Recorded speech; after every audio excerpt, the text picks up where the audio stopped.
Hi, everyone. It's Jeremy Webb, Neptune Theatre's artistic director. It's great to see you. It's another week. This little venture started out as a bit of fun, and it still is fun, and I hope you're enjoying watching it. Each night, Tuesdays to Friday, we invite some people in to this little live stream, and we have a chat with them. Most of the time, they have some connection to Neptune, and tonight is actually no different. I'm very excited to welcome our special guest tonight. We are thrilled that we have two of the stars of one of my favorite and one of Canada's favorites TV shows, Kim's Convenience, which of course started out as a stage show a few years ago. I'm sure we'll hear a little bit about that. Tonight's guests are Paul Sun-Hyung Lee and Nicole Power. So without further ado, they're in the waiting room. I can see them standing by. Let's bring them in and welcome them to our show. Hi, you two. Hello. It's great to see you. Good to see you too. Thanks for having us. Oh, it's good to see you. How are you, Paul? I'm doing quite well, thank you. It's raining outside right now in Toronto. Oh. And yeah, it just started. It just really opened up right now. But all things being equal, we're doing quite well here. Thank you. Good. I think that rain may keep more people inside and distancing, hopefully. Hopefully. Yeah. So yeah, you're in Toronto. Nicole, are you in Toronto too? I am. Yeah. I Cool. definitely wish I was on the East Coast with my family, but I'm isolating here right now. Yeah. You're originally from Newfoundland, right? Yeah. My parents are still there, and actually, my brother and his wife and their two kids are in Dartmouth. So everyone's out east. They're just over the way from me. I know. I Yeah. can see them from my bedroom window. They're gonna join. Good. It's been an amazing few years for the show. I mean, I don't need to tell you that, but I've been watching closely. We were thrilled to have the stage version with us. I think about 3 years ago you were here, Paul, right? That's correct. January 2017. Oh my God, you remember the exact dates. I was trying to wrap the brains and remember. It was actually before I was artistic director of Neptune. That's right. It was about a year before I took over. That's right. But we actually went for supper when you were here. It was lovely. We did. Where was it? The Bicycle Thief? The Bicycle Thief. Yes. Oh. Fantastic place. Nicole, have you been to the Bicycle Thief in Halifax? I love it. Yeah. Yeah, it's so good. Okay. Now I'm really missing the restaurants in Halifax. Okay, so Nicole, let's start with you. I want to sort of start off with talking a little bit about Neptune and sort of seeing how you came to be at Neptune. You've done a bunch of shows. Yes. Actually, Neptune, it was my first professional show out of theater school. So the first show that I did with Jeremy Webb was The Wizard of Oz. And was that the first one? Yeah, that was my first one. No. Yeah, I had graduated that May, and then we started rehearsal in October, November, whenever it was. Wow. Yeah. Oh, wait, hold on. Oh, there I Where are you? Oh yeah, you're in. Hands on hip. There we Funny, go. Nicole still dresses like that to set. Yeah. When she shows up. Yeah, this was before we got into. pajamas. Yeah, I also dress like that most of the time. When you get the opportunity, who doesn't? Yeah, but then you just kept coming back and back. I know, it was amazing. Well, I got my equity. I was an apprentice for the first two shows. That was my first ever equity contract that I was so happy, like it meant so much to me and still does. And then I came back for 3 more shows after that. I did my first full equity contract at Neptune. Yeah, it was amazing. Nice. The community. And look where you are now. Crazy. She doesn't even answer my calls, Paul. I'm just kidding. True, I was going to say. I'm just bringing. Whereabouts in the timeline of all that then did you audition for the role of Shannon? When did that come? Oh, so my last show was Legally Blonde at Neptune. So that was that 2015? Yeah, something like that. Yeah. And then I guess around 2017 is when we started shooting Kim's. Is that right? 2016, 2015, 2016. 2016. 2016. 2016. Yeah, 2016. Oh my god. We premiered in I believe October of 2016, and so we shot during that summer. Yeah. Okay, so 2 springs before that, I was in Halifax doing doing. My memory of the play, of course, is that your character doesn't exist in the play. How did Paul? Maybe both of you will know. How did Shannon come to be, and what was the reasoning? Was it to expand the world of the play? Yes, actually, I think it was.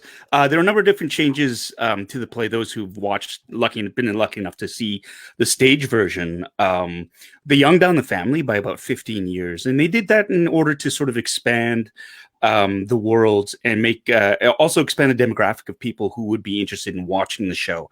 And they felt it would be more interesting if the Kims, like if Janet and Jung were of a younger age, because then there'd just be more storylines involving them.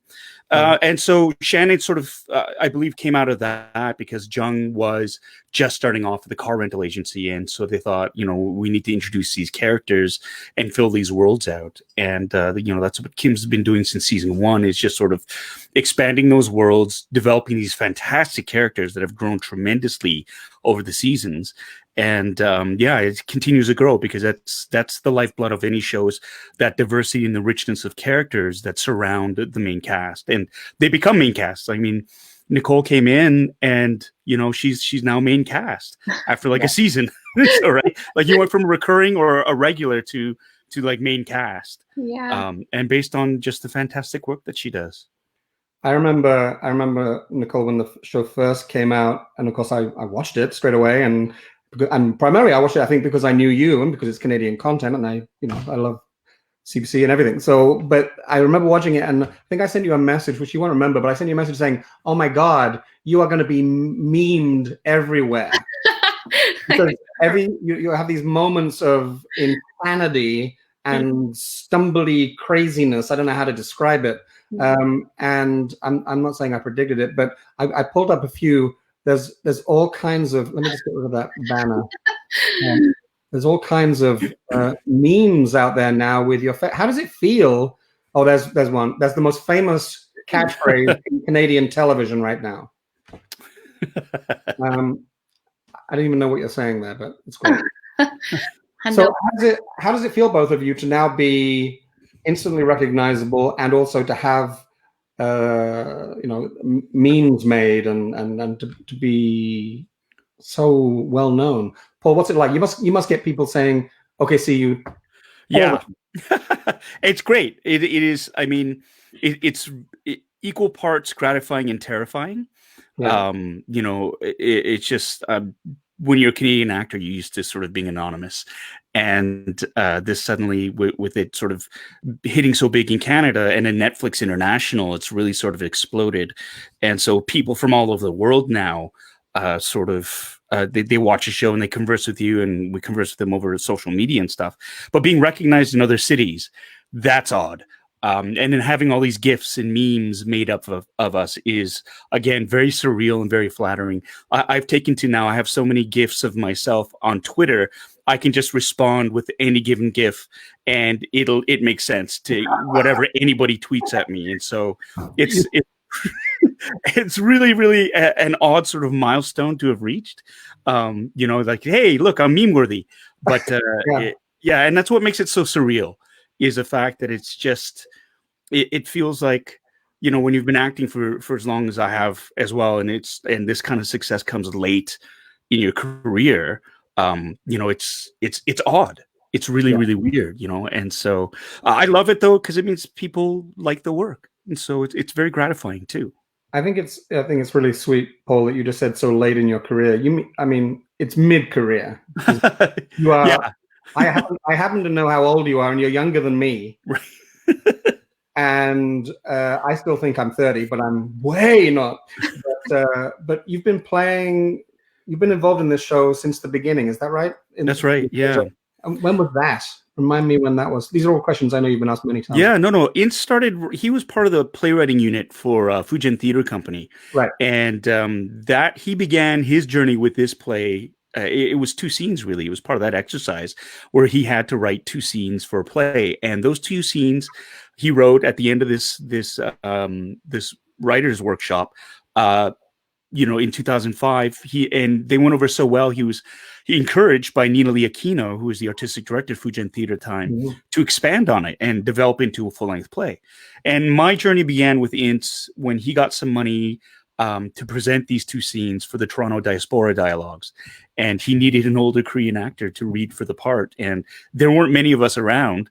So by default, I got I got the gig and went in. And then, it was one of these wonderful things where when I first read those scenes, it really touched my heart because it was my dad. And I'd never seen or heard my dad represented that truthfully or that honestly on stage. And so I knew back then I wanted to be part of this. And, luckily enough, Ince really liked my voice too. And then that's began our journey together in terms of him writing and me sort of reading for this part and finding that voice and telling the story. I got a couple of messages that are coming up here on Facebook. This one is for you. Hi, Michelle. And another one. Oh, Breton. And she's on later this week, right? Yes, tomorrow. Oh, amazing. Hi, Breton. Tomorrow they are. So all that history, and now you see it blowing up like this. What's it like? Is Ince still involved and writing the script? Yeah, Ince is very much involved, but we have a whole the writing room is huge. But Ince and Kevin, our showrunners, are there every day, kind of guiding us through. We don't really get very many stories before we start shooting. I always try to figure out what's going to happen, but they don't give a lot away for us, so it's really fun.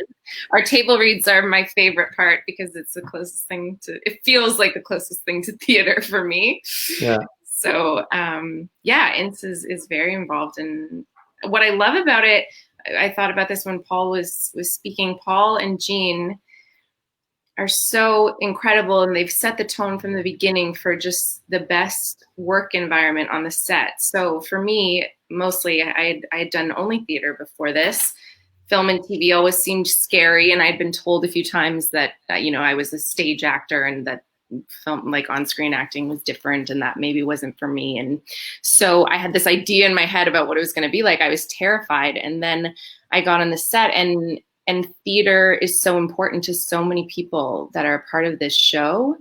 And you see, what I love is you see theater actors that I've been watching for years getting to finally do an amazing, interesting role on television. The doors open for so many brilliant stage actors that I don't believe it has been in a lot of film and TV. I'm maybe talking generally, but anyways, I love that it feels like a play. Did you at Sheridan, where you studied, did you spend much time sort of learning film and TV technique, or was it like an on-the-job training for you? We had one class with Mary Lou Zahalin that kind of we worked on a few scenes, but it was quick because we were on our feet singing, dancing, and doing all those things a lot. But I got out of school and I took a few classes, but nothing like auditioning. You'll never be able to learn how to audition. I think. So scared. My first gig out of theater school was on a hospital drama in the UK that still runs. It's called Casualty. And I arrived on the set and suddenly I was inside my television set. And it was the most bizarre thing because these actors that I'd watched, some of them for like 15 years, were standing next to me, and I was waiting to do a cue, and I missed my cue entirely. I was supposed to come into this hospital room in this big drama, and it's because no one told me that people talk quietly on television sets. 25 years ago now, and I just did not know because we had one class.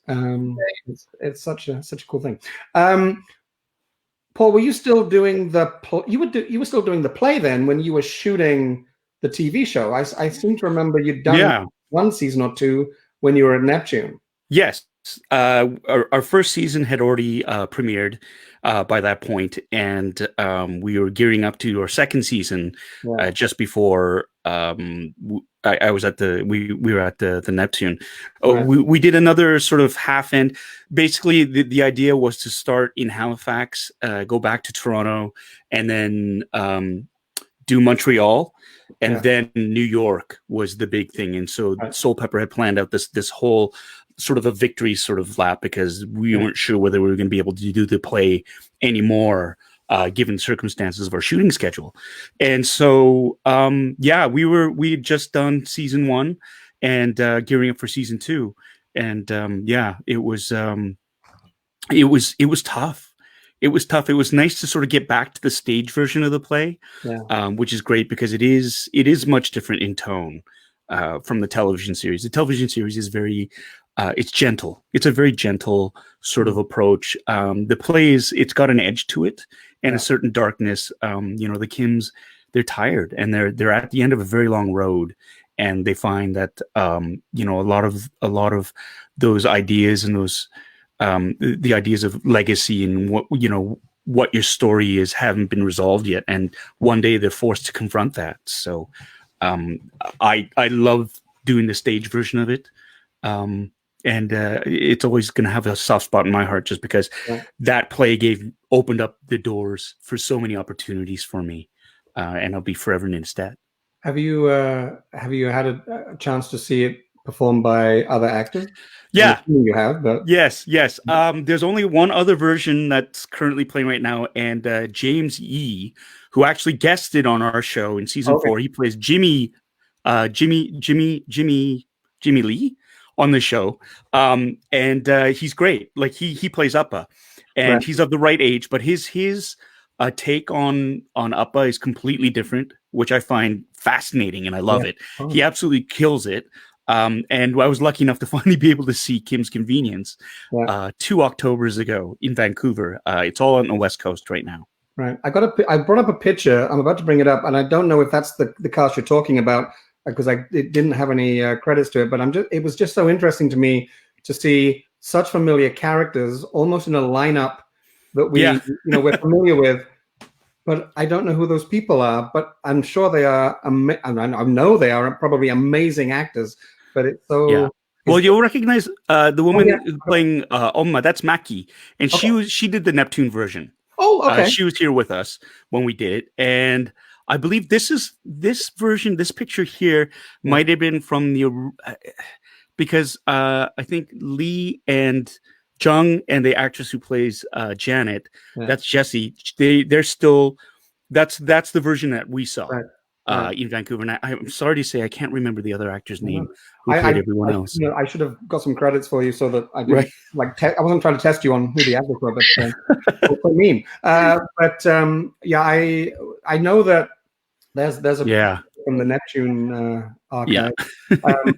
I know that one of the most amazing things, I think, and no surprise when you think about it, was the audience that came to Neptune came having gained a little familiarity from the CBC show, and then they came to see the play, and it was so rich and emotive.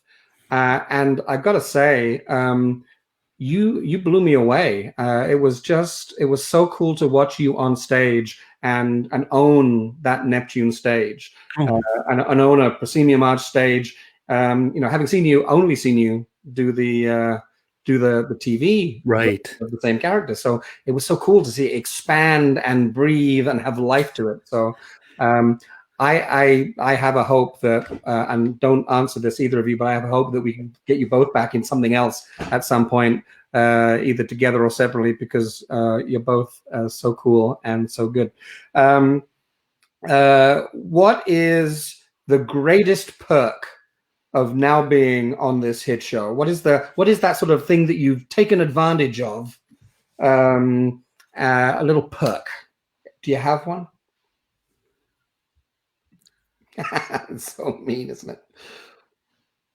I guess for me it would be, sounds corny, but the people that I've gotten to meet through this show. Like it's a whole community, and it's a group of people that I would never have met maybe, and I've got great friendships and lasting relationships from it, and it will go on after the show, I hope. And yeah, just learn, and also learning from so many amazing people around me. It's crazy. Yeah, I feel very lucky in that regard. Very cool. I'm going to say the money. Yeah. No, no. I as when you're doing theater, and you're scraping by, and when I was grinding it out too, it was just like pre-Kim's was you took every gig and you had to fight for parts just like everybody else is, and so one of the lovely things about it is a bit of financial security, just because you're doing a show, which is great. And then knowing that you've got more work because the show you're on is doing really well is lovely as well. So, we just got renewed for another 2 seasons. So that's like 2 more years of certainty, which for an actor is a luxury. I mean, that's one of the loveliest sort of things, is just a little bit of peace of mind, a little bit of security, which is really, really, as an actor, I thought I would never, ever have, is that sort of that stability. And other than that, it's like really the incredible opportunities being on the show has afforded, and like meeting other actors like Nicole was saying, and people that you look up to. It's like your experience on the set of Casualty. You're standing next to people whose work you've admired and you've watched for so long, and suddenly you're in a scene with them or you're working with them. I think that's absolutely delightful. Or going to these events that I never would have had an opportunity to go to before, and kind of rub shoulders, rub elbows with famous people, like actual famous people, is tremendous. And so as a fan, I love that. Whilst I will add, picking up numerous awards for your work, all of you collectively, and just Bette McDonald is saying hello. She loves your show, apparently, there. And there we go. Oh wait, this is a tease on me. Yes, I always dress like this in my basement. I am, of course, like most people on the internet right now, naked from the navel down. And please don't picture that. I'm going to try to do something different. I'm going to wear like really nice pants, but nothing on top. I'll do that tomorrow night. Just do that. It's like, I got no shirt on, but I've got the nice dress pants and the shoes. I did want to just briefly, before we go, because we're nearly out of time. Paul, you are well known to be a science fiction geek or nerd. Are you a geek or a nerd? What do you prefer? Either or. Me too. I'm the same. It's all good. It's all the same. But you've posted a lot of pictures, and I think they're on your website too. So I don't feel too bad about stealing them, because you put them out there. But you cosplay quite a bit, and I've seen pictures of you and castmates going to events and dressed up. But you make all your own costumes, which I find stunning. I'm just going to bring up an example, and you can tell me what this is. What am I looking at right there? Those are my 2 sons. Right. That was Halloween a couple of years ago. That's how I actually got back into cosplaying. Was I these are kits. I didn't fabricate them from scratch. Right. They're kits that I did purchase and have to fit and cut to them in paint, and put together. And so that was for them. And then it just sort of got me back on track, because I thought this is so much fun, and why do they get to dress up in cool outfits? So that's me, my Ghostbusters kit. And that's again, I started as I just wanted to build a proton pack as a sort of a reward to myself after season 1, and I always wanted to build one of those things. So that's how it kind of started. And you can't have a proton pack without the uniform. So it must be now kind of if you're not wearing a helmet, and I've seen that you've made some, but when you're dressed in the Ghostbusters kit there, and of course it's Mr. Kim dressed as a Ghostbuster to the people around you, right? Are they well, it is funny. People get shook because they sort of recognize it. It's so, for them, it's so there's such a dichotomy because they recognize the face, but then they go, well, do I recognize it because of the costume or the face? And people just get crossed up, which is great. And then I speak in my real voice, and that really throws people for another loop. And they can't believe that, you know, like, oh, this guy that we watch on TV who plays this crusty immigrant father is a geek like us and likes to dress up and parade around in costume. Yeah, I've always been a nerd and a geek. I've always loved that stuff. And throughout everything, I've always wanted to just sort of stay true to who I am as well. I didn't want to change in any sort of negative way who I was just because of what I do. So that's really cool. So we're going to get out of this and we're going to get through it together. That's been said a lot, and I think we all are doing what we need to do, the majority of us anyway. You've been, like you mentioned, the announcement, I think was it March 31st, that the announcement of another 2 seasons of the show. It was certainly recently that it got announced. What are you aware of right now? Do you have any sense, anything that you can tell us about when you'll get? Well, obviously you don't know when you're going to get back to work, but what do you know? What do you think? What are you feeling? I'll let Nicole answer that one. Oh gosh. Paul probably, if there's anything to know, Paul would know, but no, I don't have any. We're all just in the land of unknown and trying to support your artists. Well, all the people in your life, but I'm reaching out to a lot of my artist friends just to check in and see how everyone's doing, and we'll get to the end of this.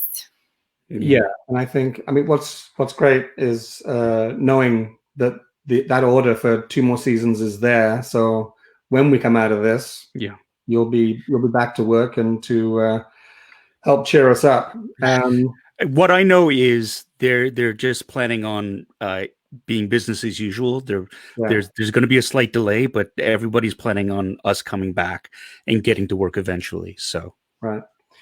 Mark here is saying that he's skipping the Schitt's Creek finale right now to watch. But I'm sure, like me, he's DVRing it, or at least planning on making it later. Actually, it's probably, is it later there, or is it on right here? It's on right. No, no, it's on in about 34 minutes. Okay, good. Okay, good. Okay. So listen, I won't keep you any longer. Thank you both for being here. I wish you well. I wish your families well as you hunker down. And continued success with the show. It's so good to see your faces, and I hope to see them back in our theater at some point in the future. Is there any final message either of you would like to give to fans of the show out there and people that are watching? I would just love to say thank you so much from the bottom of our hearts for supporting us, for messaging us, for watching our show. Thank you for letting us into your homes. Thank you so much for all of your incredible support. Without the fans, we wouldn't have 2 more seasons to go. And it is just, my heart is filled with gratitude because we've received so much for the fans. And that's why we want to give so much back to them, because we really, really, truly do have the best fans in the world. And we feel that love, and we want to return that love. And we also want you to know that y'all aren't alone. We're all going to get through this together. It's a tunnel, not a hole. We're doing the right thing. The numbers are proving it. It's just going to take a little while longer. And until then, stay safe and be healthy. Cool.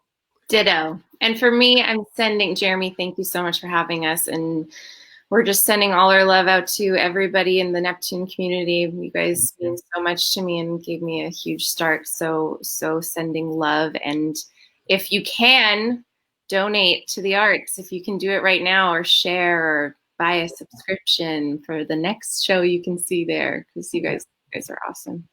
Yeah, that's what we've been saying. I mean, right now, of course, we're in tough times here at Neptune, but so is every single arts organization. But then again, so is every single business in the world right now suffering. So when you are ready to make a donation, or to support, or to buy a ticket for next season, that would be awesome. But for now, this show is just really about keeping people connected and having a smile of an evening.